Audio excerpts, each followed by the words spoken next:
আমের সিজন থাকতে থাকতে এই রেসিপিটা বানাতে ভুলো না কিন্তু। ৩টা আমকে কেটে মিক্সারে দিয়ে পাল্প বের করে নেব। এদিকে কড়াইয়ের মধ্যে ২ লিটার দুধ ভালো করে গরম করে একটু ঘন মতো হয়ে গেলে ভিনিগার দিয়ে ছানা কাটিয়ে ছানাগুলোকে ভালো করে ছেঁকে মোটামুটি জল ঝরিয়ে নেব। এদিকে কড়াইয়ের মধ্যে আমের পাল্পটা দিয়ে একটু নাড়িয়ে চাড়িয়ে শুকনো শুকনো মতন করে নেব। এদিকে ছানা থেকেও জল ঝরে গেছে।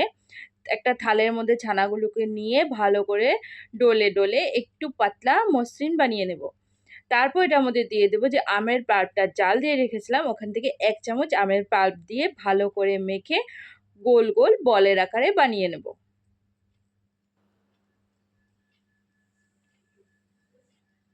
তারপর কড়াইয়ের মধ্যে ১ কাপ জল দিয়ে ২ কাপ চিনি দিয়ে জাল দিয়ে যখন একটু আঠালো আঠালো হয়ে যাবে তখন ওটার মধ্যে আমের পাল্প ১ চামচ দিয়ে দেব। দিয়ে ভালো করে মিক্স করে যে বলগুলো বানিয়েছিলাম ও বলগুলো একে একে সব ওখানে দিয়ে একবার দুইবার ফুটিয়ে নিলেই বাস রেডি হয়ে গেল আমাদের আমের রসগোল্লা, যেটা খেতে খুব ভালো হয়েছিল। তোমরা বুঝতেই পারবে না এটা বাজারের কিনা রসগোল্লা না ঘরে বানানো রসগোল্লা। তোমরা এভাবে বানিয়ে পরিবারের সবাইকে তাক লাগিয়ে দিতে পারো।